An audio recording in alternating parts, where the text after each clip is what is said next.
Hey everyone, in this video I'm going to be doing some sketching in my sketchbook.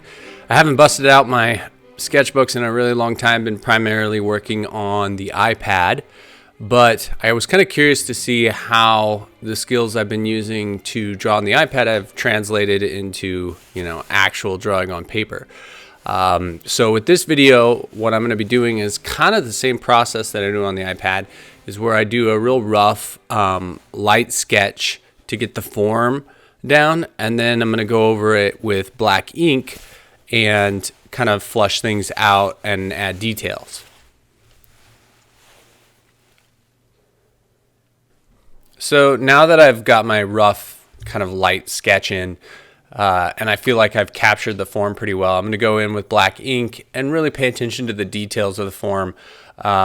One thing by doing the rough sketch is when I look at it, I can see where proportions are wrong. And so I don't even really, I use the rough sketch as guides, but then I make corrections with the black pen, and I kind of can see an overall image of what I need to do. And that helps me get proportions and things a little bit more fine-tuned.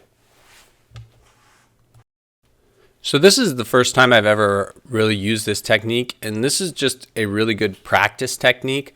I had a lot of fun doing these, and I feel like because you get that rough sketch and then you kind of correct it, you kind of see where you were making mistakes, where maybe a limb wasn't long enough. Like on her, or on all of these girls, after I kind of drew them all, I realized I make heads a little bit too big.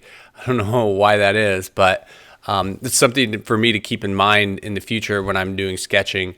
But I feel like this is a great practice technique for getting form and kind of just capturing the gesture of the figure and staying loose. For me, that's always been an issue. And up until, I want to say, the last 3 or 4 years, staying loose really was a limitation of mine. It helps so much when you draw loose. I feel like I personally draw so much better. I think that's the case for any artist. My teachers always told me, you need to stay loose. You're too rigid. It would take me by being so rigid, it would take me a long time to do drawings. And I definitely feel like it was a hindrance throughout my entire drawing career. I feel like I could be a lot better of an artist and today if I had, taken their advice and been a little bit more loose with my gesture sketching and things like that. And I feel like doing the light marker beforehand and knowing that it's not part of the drawing, it's just kind of guidelines, really helps me practice.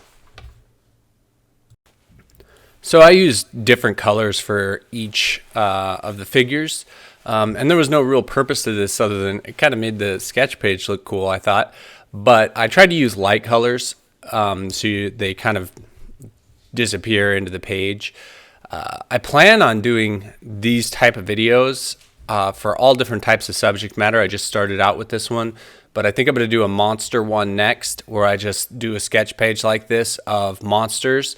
One thing about this practice is you need to have figures or kind of reference material in front of you. Like on the monster one that I plan on doing, I'll probably get a nature book and maybe have some insects in front of me, because I feel like sometimes when you just draw from your head, you don't learn new things. You fall back on things you already know. So with these practice pages, I'm definitely going to be referencing a lot of different stuff just to make sure I'm adding to, my knowledge base of different things to draw.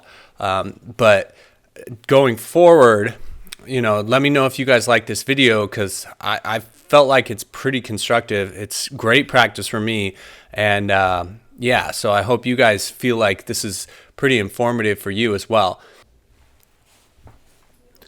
So one thing about drawing, and I notice this when I do a lot of practice, is as the drawings, or as I draw more in a time period, the drawings get better and better. It's just like anything. It's like I play a lot of basketball.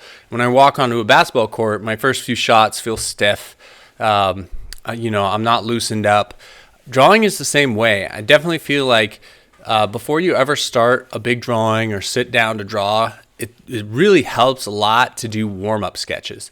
So like with these sketches, I feel like once I finished this page, I was ready to start like a big drawing, like a good drawing, and I felt a lot more confident kind of going forward, and I felt more confident with each girl that I drew on this page.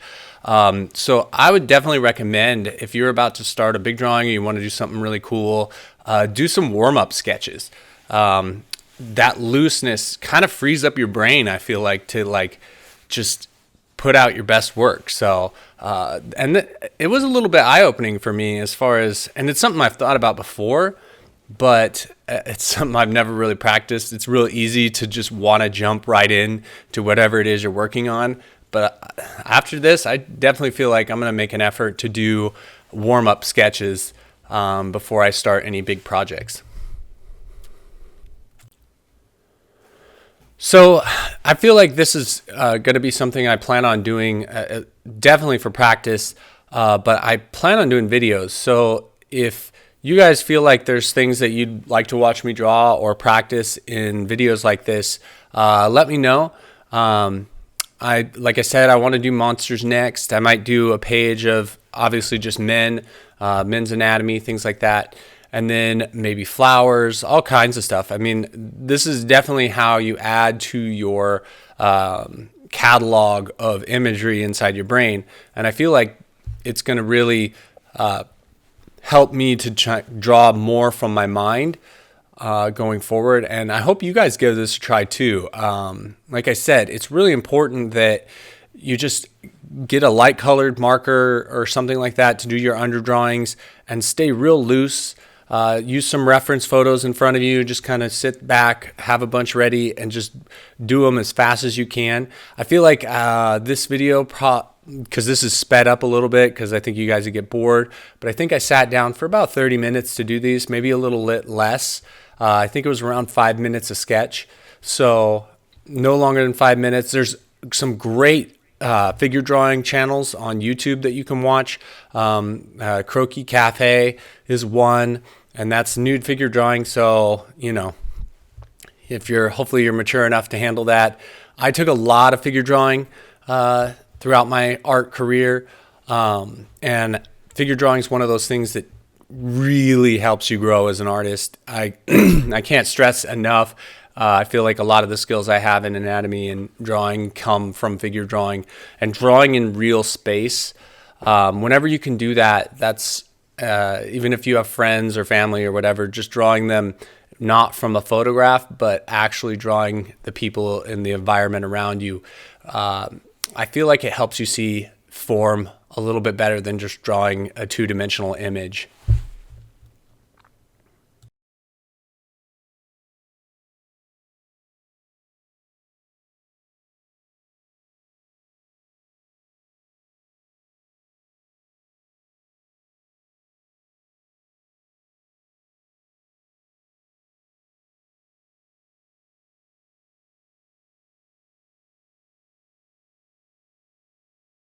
So it sucks. I forgot to hit the record button for this last sketch, so you guys missed the marker part of this one. And I wanted to definitely I might actually do a video on just faces in this style, because this is like a pouty, kissy face. And things like this help so much because you can see how the muscles in her cheeks sink in when she does her lips that way. And referencing images of people in all different kinds of facial expressions and things like that, just it adds so much to what you can draw. And it helps you realize things, for the first time, that you wouldn't know just by drawing from your head. And also try not to draw people in, just looking at the camera straight on in boring faces, because, I think it was Stepan Secek, who is an amazing artist that I love to follow. He talked about just studying muscle structure of people's faces when they make frowns and when they smile. And, it's understanding stuff like that is so important, because, if you plan on doing comic books and things like that someday, you know, your illustrations are the actor, so you have to have a full range of emotions that you can convey through your drawings. And by studying people's expressions and unique perspectives and things like that, it's going to help you be a much better actor in your illustrations.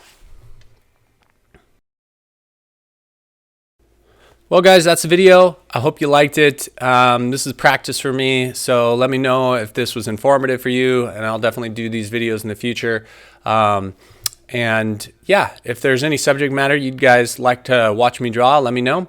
As always, you can check out my artwork and prints at sketchytrav.com. And if you're visiting my channel for the first time, don't forget to subscribe. And I will catch you guys later.